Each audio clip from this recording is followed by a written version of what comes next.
Hello everybody and welcome to my channel.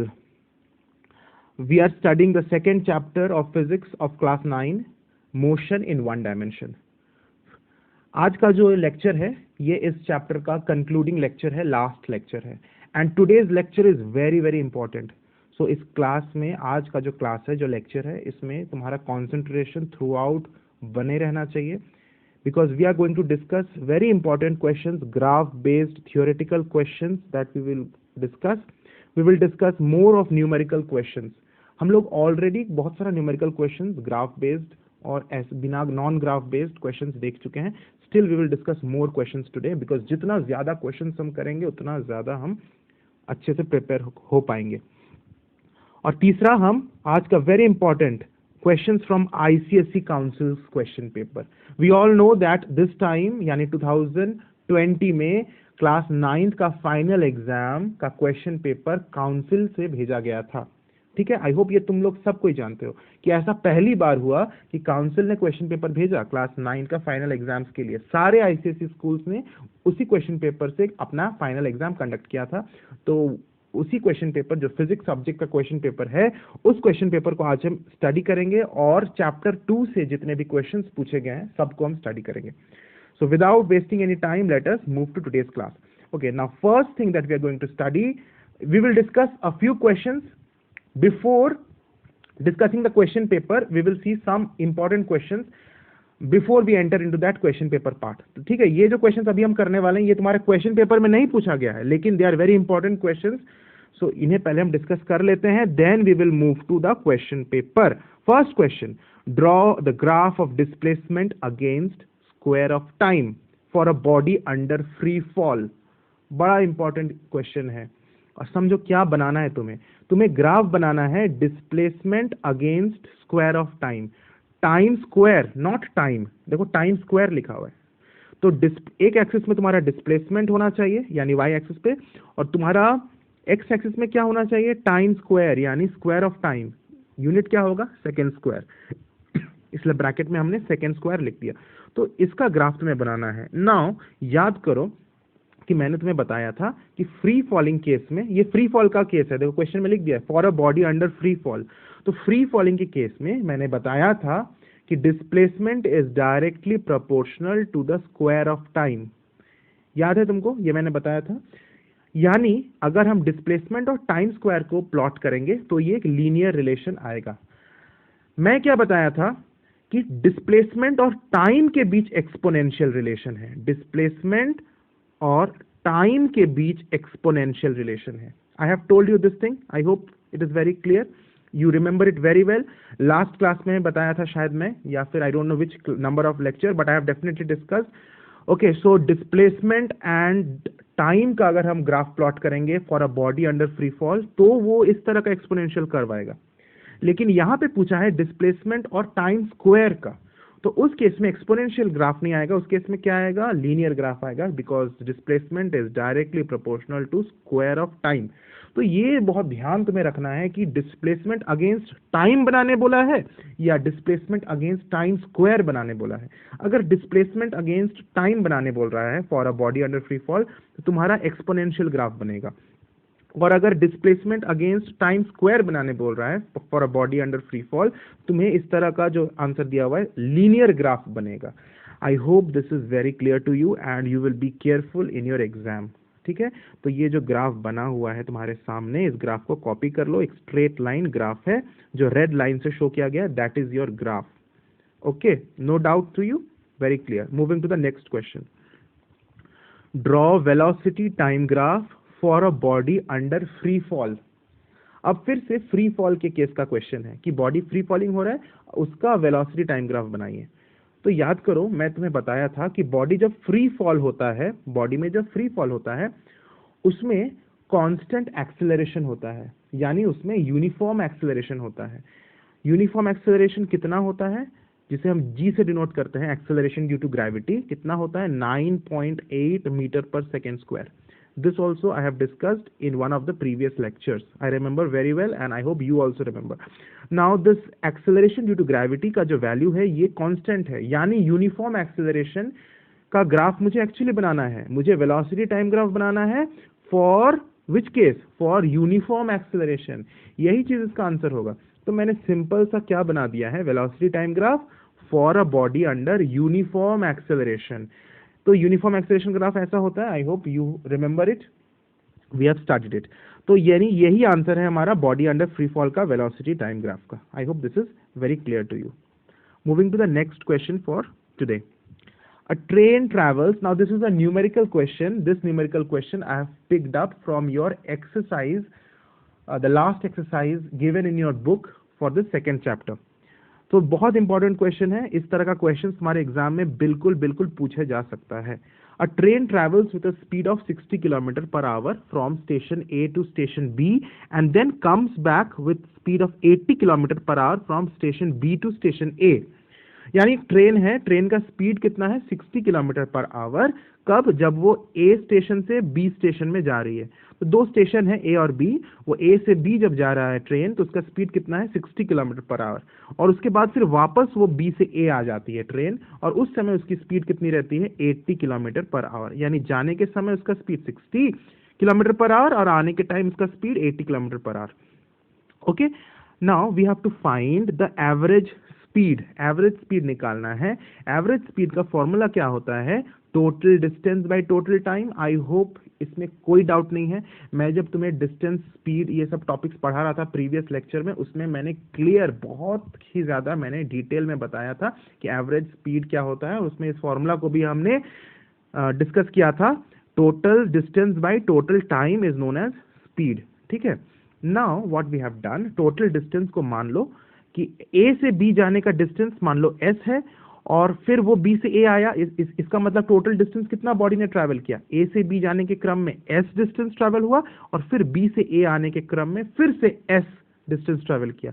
यानी S plus S, 2s is the total distance travelled. तो total distance कितना हमने ले लिया, एस प्लस एस, 2s।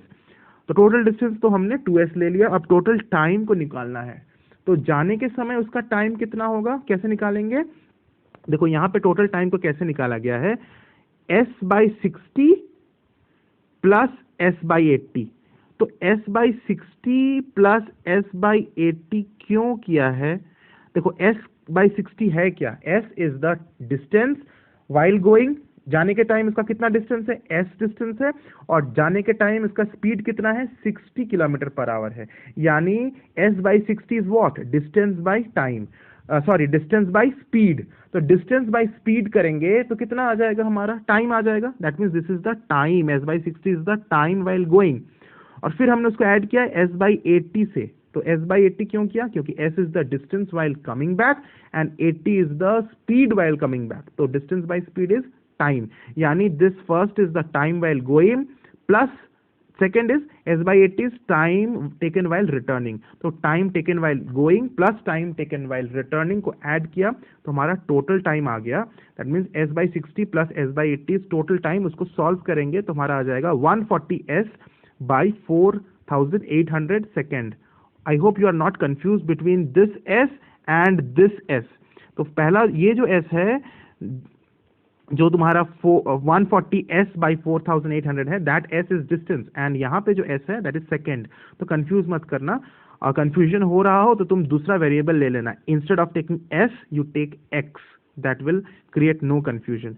तो I hope clear है, total time taken निकल गया। अब कुछ नहीं करना है। एवरेज स्पीड का फॉर्मूला क्या है, total distance by total time. तो देखो टोटल डिस्टेंस पुट किया, कितना टोटल डिस्टेंस है, 2s is the total distance divided by total time. Total time अभी अभी निकाले हमने निकाला 140s/4800, this is total time. तो total distance by total time taken को सॉल्व किया, s कैंसिल हो गया और ये 4800 ऊपर चला गया। Now after solving this we will get 68.5 kilometre per hour. तो this is very simple to understand, mathematics का पार्ट है, इसके बाद तुम सॉल्व कर लेना अपने से। Very simple to understand. Next question क्या है, calculate the average velocity of the train. Average velocity निकालना है। एवरेज वेलोसिटी का फॉर्मूला होता है डिस्प्लेसमेंट बाय टाइम। जैसे एवरेज स्पीड का फॉर्मूला होता है distance by time, average velocity का displacement by time.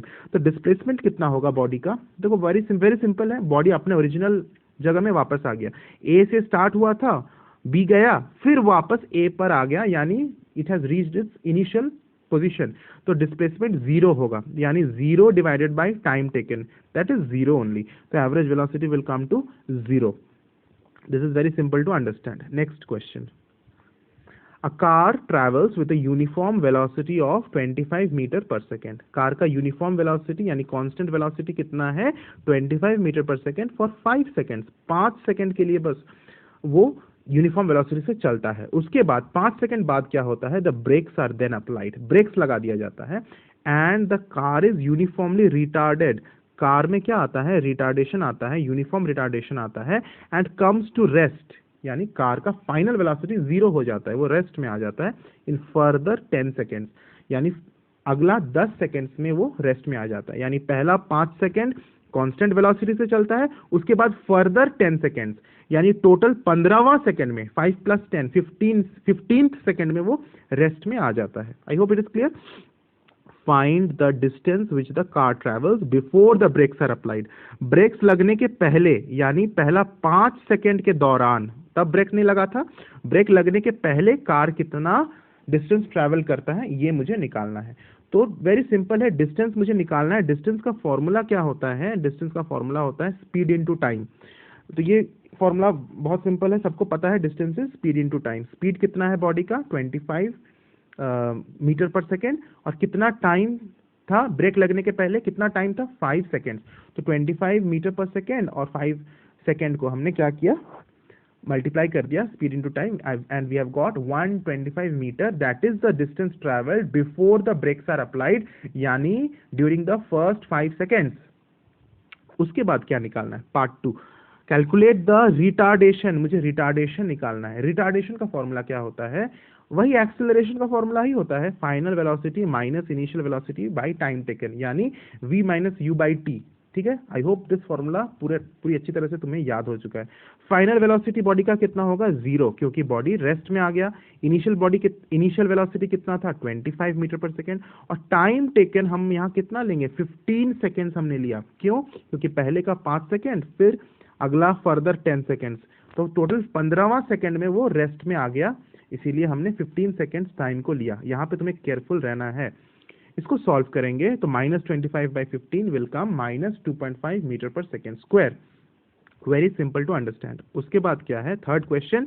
The distance travelled by the car after the brakes are applied, और आफ्टर अप्लाइंग द ब्रेक्स, यानी ब्रेक्स लगने के बाद कितना डिस्टेंस ट्रैवल हुआ. तो ब्रेक्स लगने के बाद जो टाइम कितना लेंगे हम? 10 सेकेंड्स लेंगे, क्योंकि 10 सेकेंड्स पहला 5 सेकेंड के बाद जो गाड़ी 10 सेकेंड्स और चली, उसी ही समय उसमें ब्रेक लगा था.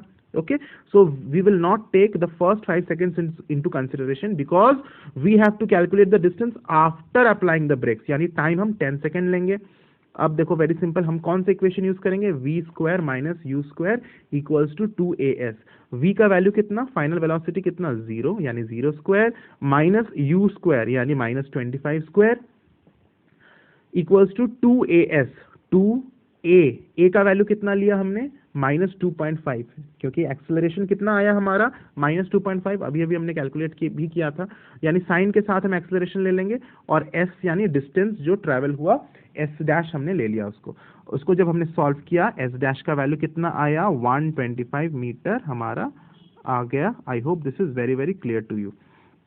ठीक है. तो फाइनली हमारा इतना डिस्टेंस ब्रेक लगने के बाद 125 मीटर वो ट्रैवल किया. तो यही चीज मुझे निकालना था. I hope this is clear to you. तुम इसको अपने कॉपी में सॉल्व कर लो, तुम्हारा भी कॉन्फिडेंस एकदम बिल्डअप हो जाएगा कि इस तरह का क्वेश्चंस तुम बना सकोगे. तुम्हारा कॉन्फिडेंस बूस्टेड अप हो जाएगा. सिर्फ देखकर, वीडियो को देखकर सेटिस्फाइड मत हो जाना कि मुझे समझ में आ रहा है मैं बना लूंगा. No, it will not happen. It is impossible. तुम्हें अपने से सॉल्व करना है. जितना भी जीनियस क्यों ना हो, तुम्हें अपने सॉल्व करना ही होगा. Next question. This is also quite simple to understand. Only तुम्हें क्वेश्चन को ध्यान से पढ़ना है. क्वेश्चन में क्या बोला गया है इसको समझते हुए तुम्हें सॉल्व करना है. कॉन्सेप्ट बिल्कुल सेम है, कोई नया, कोई विचित्र कॉन्सेप्ट या कोई रॉकेट साइंस इसमें नहीं है. जो चीज ऑलरेडी मैं पढ़ा चुका हूं अपने लेक्चर्स में, उसी कॉन्सेप्ट को यूज करके ये न्यूमेरिकल्स को सॉल्व करना है. सिर्फ थोड़ा सा दिमाग लगाना है, थोड़ा बुद्धि लगाना है, and then it is very simple. और ये क्वेश्चन भी तुम्हारे एक्सरसाइज से लिया गया है. A train starts from rest. Train rest से स्टार्ट हुआ, यानी उसका इनिशियल वेलोसिटी कितना है, 0 है। इट एक्सेलरेट्स यूनिफॉर्मली, उसमें एक्सेलरेशन होता है, कितना एक्सेलरेशन होता है, at the rate of 2 metre per second square, उसमें एक्सेलरेशन होता है 2 metre per second square for 10 seconds. अब देखो 10 सेकेंड के लिए एक्सेलरेशन होता है, यानी बॉडी रेस्ट में था लेकिन धीरे धीरे उसमें क्या हुआ, एक्सेलरेशन हुआ, 10 सेकेंड तक एक्सेलरेशन हुआ। कितना एक्सेलरेशन हुआ, 2 metre per second square acceleration हुआ। This is told in the question. उसके बाद क्या बोल रहा है, it maintains a constant speed of 200 second. वो 200 सेकेंड तक, उसके बाद का 200 सेकेंड तक, यानी 10 सेकेंड तक तो उसमें एक्सेलरेशन हुआ, उसके बाद का अगला 200 सेकेंड उसमें क्या होता है, कांस्टेंट स्पीड से वो चलता है, यानी कोई एक्सेलरेशन नहीं होता है, क्योंकि स्पीड चेंज नहीं होता है, वेलोसिटी चेंज नहीं होता है, तो उसमें कोई एक्सेलरेशन नहीं होता। यानी पहले का फर्स्ट 10 सेकेंड्स में एक्सेलरेशन होता है, लेकिन उसके बाद जो 200 सेकेंड्स गाड़ी चलती है उसमें कोई एक्सेलरेशन नहीं होता है, वो कांस्टेंट स्पीड से चलता है। तो वो स्पीड का वैल्यू कितना है ये पहले मैं निकाल लेता हूं, then we will read the question further. ठीक है, कितना स्पीड वो एक्वायर करता है at the end of 10 seconds, let me find out that. Now let us see what is written. For the first 10 seconds initial velocity is 0। पहला 10 second के लिए initial velocity 0 है, क्यों, क्योंकि बॉडी रेस्ट से स्टार्ट हुआ। एक्सेलरेशन कितना दिया हुआ है क्वेश्चन में, 2 metre per second square. Time कितना लेंगे, 10 सेकेंड्स, क्योंकि 10 सेकेंड की हम बात कर रहे हैं। तो हम कौन सा इक्वेशन यूज करेंगे, v equals to u plus a t, यानी मुझे फाइनल वेलोसिटी v निकालना है। ये जो फाइनल वेलोसिटी निकलेगा, this will be the final velocity at the end of 10 seconds. 10 seconds के अंत में जो वेलोसिटी वो एक्वायर करेगा, उस v का वैल्यू हम निकाल रहे हैं u प्लस एटी करके। u का वैल्यू हमने 0 ले लिया, क्योंकि 0 ही था, रेस्ट में था बॉडी। एक्सेलरेशन 2 है और टाइम कितना है, 10 सेकेंड्स। सॉल्व करने से हमारा आ जाएगा 20 metre per second. So this 20 metre per second is the velocity that this body acquires eight the end of 10 seconds.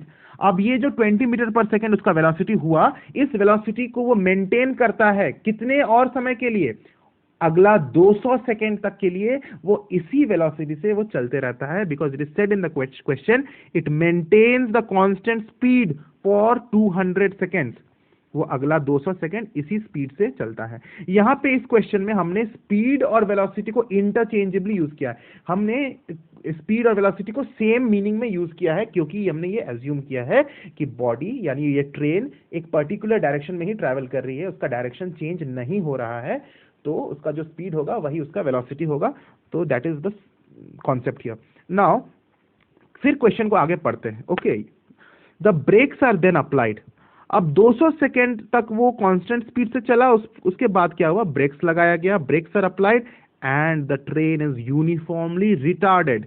अब ट्रेन में रिटार्डेशन होता है and it comes to rest in 50 seconds. फिर वो रेस्ट में आ जाता है अगला 50 सेकेंड तक, फाइनली वो रेस्ट में आ जाता है। यानी क्वेश्चन को हम 3 पार्ट्स में तोड़ सकते हैं। पहला पार्ट, पहला 10 सेकेंड जब बॉडी में क्या रहता है, एक्सेलरेशन रहता है, 2 मीटर पर सेकेंड का एक्सेलरेशन रहता है, 2 मीटर पर सेकेंड स्क्वायर का एक्सेलरेशन रहता है पहला 10 सेकेंड। उसके बाद अगला 200 सेकेंड तक उसमें कोई एक्सेलरेशन नहीं रहता है, उसमें कांस्टेंट स्पीड वो एक्वायर कर लेता है और उसका वैल्यू कितना रहता है, 20 मीटर पर सेकेंड। और 200 सेकेंड के बाद क्या होता है, ब्रेक्स लगता है और अगला 50 सेकेंड तक उसमें रिटार्डेशन होता है, यानी नेगेटिव एक्सेलरेशन होता है, और फिर बॉडी रेस्ट में आ जाता है, यानी नेगेटिव एक्सेलरेशन हमारा होता है। इस नेगेटिव एक्सेलरेशन का वैल्यू अभी तक हमें नहीं पता है, इसको कैलकुलेट हमें करना है। यानी पहला 10 सेकेंड में उसका मोशन 200 सेकेंड, अगला 200 सेकेंड में उसका क्या मोशन, और लास्ट का 50 सेकेंड में उसका क्या मोशन। ये तीनों मोशंस को हमें स्टडी करना है। Okay, now first part what we have to find the maximum velocity reached. तो मैक्सिमम वेलोसिटी रीच्ड ये तो मैंने ऑलरेडी निकाल लिया, कितना मैक्सिमम वेलोसिटी उसने रीच किया था, 20 मीटर पर सेकेंड। ये ऑलरेडी हमारा निकल चुका है कि at the end of 10 seconds it reached the velocity of 20 metre per second, क्योंकि उसके बाद तो उसमें ब्रेक वगैरह लगा, तो मैक्सिमम वेलोसिटी तो यही है 20 मीटर पर सेकेंड। क्लियर हो गया। सेकेंड पार्ट क्या है, find the retardation in the last 50 second. Last का 50 सेकेंड्स में इसका बॉडी में कितना रिटार्डेशन होता है ये निकालो। तो लास्ट का 50 सेकेंड्स में रिटार्डेशन को निकालने के लिए यहां देखो, फाइनल वेलोसिटी बॉडी में कितना है, 0 है, क्योंकि फाइनली बॉडी रेस्ट में चला जाता है ब्रेक लगने के बाद। 50 लास्ट का 50 सेकंड को हम स्टडी कर रहे हैं, ठीक है, I hope it is clear.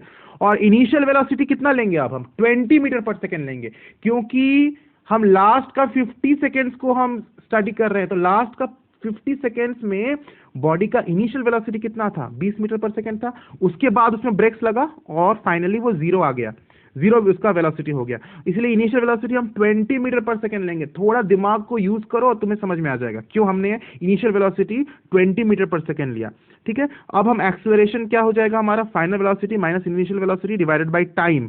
Very simple to understand, values put करेंगे, हमारा आ जाएगा minus 0.4 metre per second square. ये हमारा एक्सेलरेशन आ गया, लास्ट का 50 सेकेंड का एक्सेलरेशन आ गया। क्लियर हो गया। तो वही मुझे निकालना था, नंबर 2, पार्ट नंबर 2 में वही निकालना था, retardation in the last 50 seconds निकल गया। क्लियर है। थर्ड पार्ट क्या है, find the total distance travelled. Question को देखो क्या है, टोटल डिस्टेंस ट्रैवल्ड मुझे निकालना है। तो टोटल डिस्टेंस ट्रैवल निकालने के लिए इस क्वेश्चन को हमने ऑलरेडी 3 पार्ट्स में तोड़ चुका था मैंने, कि पहला 10 सेकेंड का डिस्टेंस मुझे निकालना है, फिर अगला 200 सेकेंड का डिस्टेंस मुझे निकालना है, फिर लास्ट का 50 सेकेंड्स का डिस्टेंस मुझे निकालना है। तीनों डिस्टेंस को निकाल के हम ऐड कर देंगे तो हमारा टोटल डिस्टेंस निकल जाएगा। बस वही चीज हमने किया। पहला जो 10 सेकेंड था, उस 10 सेकेंड में डिस्टेंस हमने कैसे निकाला, s equals to ut plus half at square का इक्वेशन यूज किया। हमने s1 ले लिया, उसको पहला 10 सेकेंड का डिस्टेंस को हमने s1 ले लिया, अगला 200 सेकेंड का डिस्टेंस को हमने s2 ले लिया, और लास्ट का जो 50 सेकेंड्स है उसका डिस्टेंस को हम s3 ले लिया। तो क्या हुआ, s1 plus s2 plus s3 करेंगे। तो s1 का वैल्यू क्या है, ut plus half at square. u का वैल्यू हम क्या लिखेंगे, 0, क्योंकि जब हम पहला 10 सेकेंड का बात कर रहे हैं तो बॉडी रेस्ट से स्टार्ट हुआ था, तो u उसका 0 था। टाइम क्या लेंगे, 10 सेकेंड्स लेंगे, because we are talking about the first 10 seconds. Okay, so हमने यहाँ पे टाइम हमने 10 लिया, u इंटू टी यानी 0 into 10 that is 0 only, plus half at। Acceleration हमने कितना लिया, 2 लिया, और t स्क्वायर यानी 10 स्क्वायर हमने ले लिया। 10 is the time, 10 seconds is the time. Solve करने से हमारा s1 का वैल्यू 100 मीटर आ गया। अब हम अगला 200 सेकेंड का डिस्टेंस निकालेंगे, s2। कौन सा फॉर्मूला यूज करेंगे, स्पीड इनटू टाइम। जब कांस्टेंट वेलोसिटी होता है या कांस्टेंट स्पीड होता है तो हम डायरेक्टली स्पीड इनटू टाइम निकाल सकते हैं। तो स्पीड कितना है, 20 दिया हुआ है क्वेश्चन में, क्योंकि 20 ये हमने कैलकुलेट किया, 20 मीटर पर सेकेंड हमने कैलकुलेट करके निकाला उसका स्पीड, और टाइम कितना दिया हुआ था, 200 सेकेंड। तो हमारा कितना निकल गया डिस्टेंस, 4000 मीटर, ठीक है। और लास्ट का 50 सेकेंड का डिस्टेंस हम फिर से कौन सा फॉर्मूला यूज करेंगे, ut plus half at square. इस केस में हम u का वैल्यू क्या रखेंगे, 20 मीटर पर सेकेंड रखेंगे, क्योंकि लास्ट का 50 सेकेंड में उसका initial velocity 20 metre per second है, टाइम 50 सेकेंड है, और एक्सेलरेशन कितना लेंगे, minus 0.4 metre per second square लेंगे, क्योंकि हमने निकाला था ना second part of the question में कि रिटार्डेशन कितना हुआ था, माइनस 0.4। तो हमने उसको पुट किया तो हमारा s3 का वैल्यू 500 मीटर आ गया। तीनों s को हमने ऐड किया, s1 plus s2 plus s3, हमारा 4600 मीटर हमारा आंसर आ गया। I hope this is very clear to you, ठीक है। उसके बाद हम लास्ट पार्ट में क्या निकालना है मुझे, calculate the average velocity of the body. ये मुझे निकालना है average velocity of the body, यानी एवरेज स्पीड ही मुझे निकालना है, क्योंकि इस क्वेश्चन में हमने एज्यूम किया average velocity is average speed only. तो एवरेज स्पीड या एवरेज वेलोसिटी का फॉर्मूला क्या यूज करेंगे, total distance travelled bye total time taken.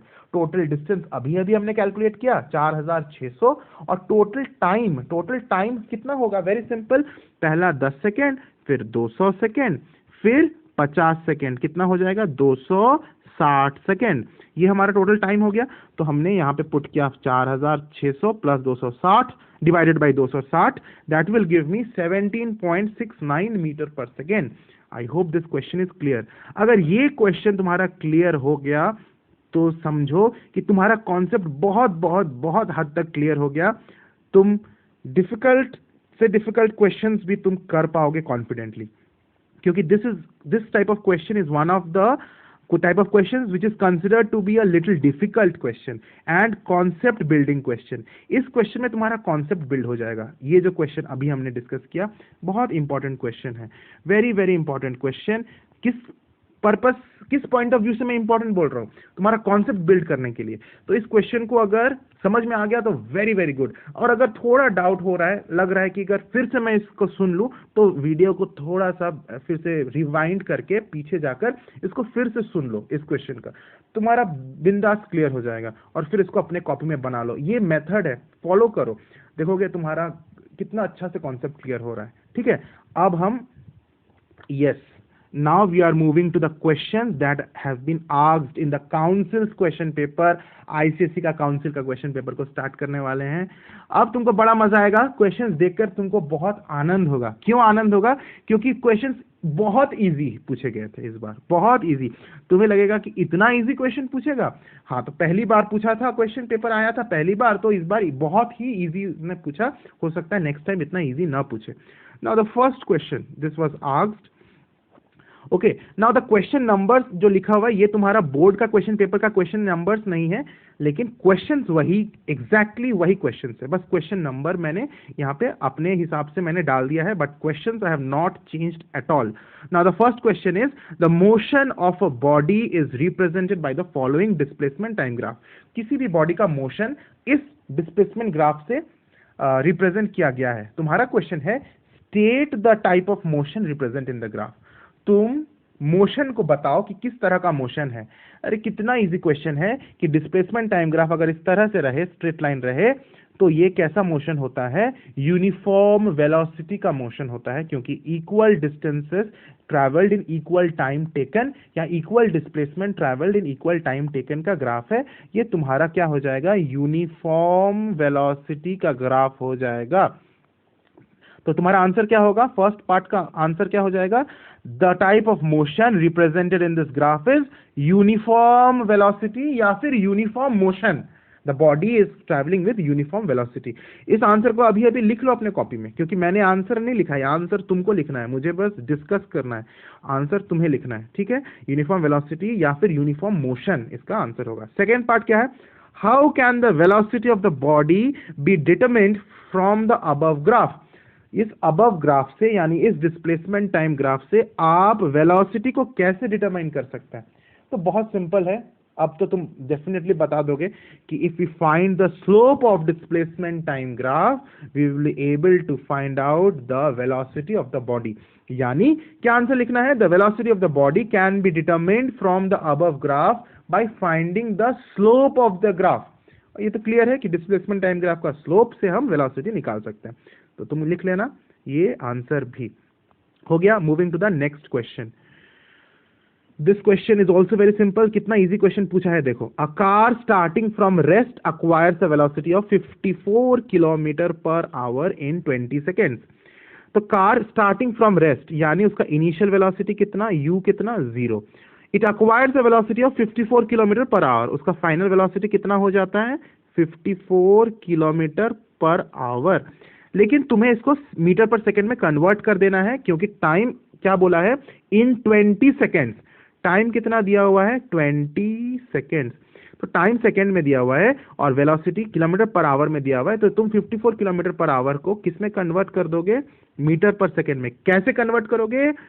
5/18 से मल्टीप्लाई करके। मैं बताया था ये ट्रिक भी, इसको करके तुम मीटर पर सेकेंड में कन्वर्ट कर देना, तुम्हारा जो भी वैल्यू आएगा वो v का वैल्यू आ जाएगा। u का वैल्यू ऑलरेडी दिया हुआ है, टाइम भी दिया हुआ है, तुम्हें निकालना क्या है? Calculate the acceleration. अब तो तुम बता ही दोगे acceleration is equals to v minus u by t. इस फॉर्मूला में पुट करना, v का वैल्यू क्वेश्चन में दिया हुआ है, u का वैल्यू दिया हुआ है, t का वैल्यू दिया हुआ है।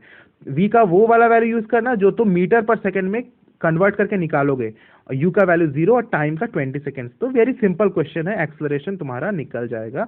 I hope you will be able to solve. मैं डिलीट कर देता हूं, तुम इसको अपने से बना लेना। Okay, next question. Next question is more simple, it is more simple. A car travels from A to B. एक कार है, ए से बी ट्रैवल करती है, ठीक है, and returns to its original position. अपने ओरिजिनल पोजीशन में return कर जाती है, मतलब फिर वो बी से ए आ जाती है। Okay, the distance between A and B is 2000 metre.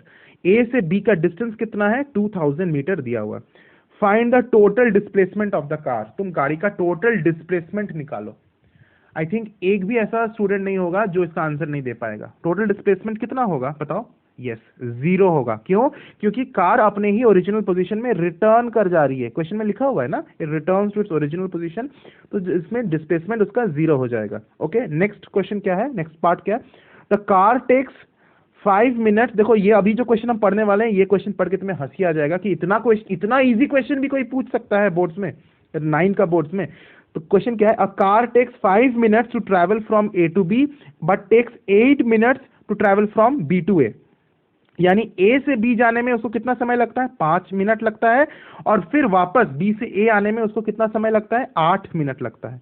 Is the speed of the car greater while going from A to B और coming back from B to A? तो किस समय उसका स्पीड ज्यादा था? ए से बी जाने के दौरान या बी से ए वापस आने के दौरान? उसका स्पीड कब ज्यादा था? तो ये तो कोई छोटा सा बच्चा भी बोल देगा कि जब वो जा रहा था तब उसने 5 मिनट लिया सेम डिस्टेंस को ट्रैवल करने के लिए, और जब वो वापस आया तो उसी डिस्टेंस को उसने 8 मिनट में ट्रैवल किया, तो जाने के समय ही उसका स्पीड ज्यादा होगा। यानी ए से बी जाने के time its speed was more. Okay, very easy. I hope कि कितना इजी क्वेश्चन पूछा है तुम्हें समझ में आ रहा है। लेकिन इस बार जो सेकेंड टाइम कंडक्ट करेगा, इतना इजी क्वेश्चन शायद वो ना पूछे। थर्ड क्वेश्चन क्या है, थर्ड पार्ट क्या है? When can the magnitude of distance and displacement be equal? कब डिस्टेंस का मैग्नीट्यूड और डिस्प्लेसमेंट का मैग्नीट्यूड, यानी डिस्टेंस का वैल्यू और डिस्प्लेसमेंट का वैल्यू कब इक्वल हो सकता है? यस, दोनों तभी इक्वल हो सकता है जब बॉडी एक पर्टिकुलर डायरेक्शन में मूव कर रहा है। When the body is travelling in a specific direction. लिख लो आंसर को, मैं डिक्टेट कर रहा हूं, तुम लिख लो। When the body travels in a specific direction, that is its direction does not change, then the magnitude of distance and the magnitude of displacement will be equal। समझ में आ रहा है कि डिस्टेंस चेंज नहीं हो रहा है, डिस्प्लेसमेंट चेंज नहीं हो रहा है, बॉडी एक दोनों का वैल्यू सेम है, क्योंकि बॉडी एक पर्टिकुलर डायरेक्शन में ट्रैवल कर रही है, उसका डायरेक्शन चेंज नहीं हो रहा है। Moving to the next question. ये क्वेश्चन भी तुम्हारे बोर्ड्स में पूछा गया, बड़ा इजी क्वेश्चन है, इससे तो भयंकर क्वेश्चन तुम सॉल्व कर चुके हो, ये तो बहुत ही इजी क्वेश्चन है। The figure below shows the velocity time graph। एक velocity time graph आपके सामने है, moving in for a body moving in a straight line। Find the time interval in which the body is moving with zero acceleration। उस time interval को बताइए जब body में zero acceleration हुआ, यानी कोई acceleration नहीं हुआ। तो velocity time graph में देखो constant velocity किस दौरान रहा है? पहला 12 सेकेंड। तो you see the time interval from 0 to 12 second. ये ग्राफ जो है this is parallel to time axis, यानी पहले का first 12 second 0 to 12 second the body is travelling with a constant velocity, that means the acceleration is 0। क्यों? क्योंकि मैं बार बार बोल रहा हूं कि एक्सेलरेशन 0 कब होगा? जब कांस्टेंट वेलोसिटी होगा, जब यूनिफॉर्म वेलोसिटी होगा तब। तो पहला का आंसर क्या हो जाएगा? From 0 second to 12 second the body is travelling with 0 acceleration. निकालना है सेकेंड में क्या? Calculate the total displacement of the body. Total displacement मुझे निकालना है, तो वेलोसिटी टाइम ग्राफ दिया हुआ है, मुझे डिस्प्लेसमेंट निकालना है। तो कैसे मैं निकालूंगा? The area under the velocity time graph gives the displacement. ठीक है, ये मंत्र मैंने तुम्हें ऑलरेडी बता दिया था कि इस मंत्र से हम डिस्प्लेसमेंट निकाल लेंगे, यानी मुझे एरिया निकालना है, एरिया ऑफ दिस ग्राफ। तो एरिया कैसे निकालेंगे? एक रेक्टेंगल दिया हुआ है, एक ट्रायंगल दिया हुआ है, तो दोनों का एरिया को हम ऐड कर देंगे। आई होप तुम इसको बना लोगे। तो मैं सिर्फ डिस्कस कर देता हूं। तो तुम्हें स्टेटमेंट लिखना है, total displacement of the body is equal to the area under the graph. फिर नीचे लिखोगे is equal to area of the rectangle plus area of the triangle. तो एरिया, उसके नीचे लिखोगे एरिया ऑफ द रेक्टेंगल क्या हो जाएगा? Length into breadth. लेंथ कितना है? 12, ब्रेथ कितना है? 15। ये हो गया स्क्वायर का, यानी रेक्टेंगल का एरिया, प्लस इसमें क्या ऐड करेंगे हम? अब ट्रायंगल का एरिया हाफ इंटू बेस कितना है? 12 से 20 कितना होता है? 8। ठीक है, ये बेस हो गया। हाइट कितना है ट्रायंगल का? 15 ही है। बस इसको सॉल्व कर लेना। इसको सॉल्व करके जो तुम्हारा टोटल डिस्टेंस आ जाएगा, टोटल डिस्प्लेसमेंट आ जाएगा, that will be the answer. I hope this is very clear to you. Shall I move to the next part? Okay. Now we have, these were the questions only. इससे ज्यादा questions नहीं थे, बस इतना ही questions थे। मुझे homework किसने भेजा? Abhinav Bhardwaj studying in Don Bosco Academy Patna, Vishal Gupta studying in Saint Mary School Ballia Uttar Pradesh. Very good Abhinav, very good Vishal for sending the homeworks.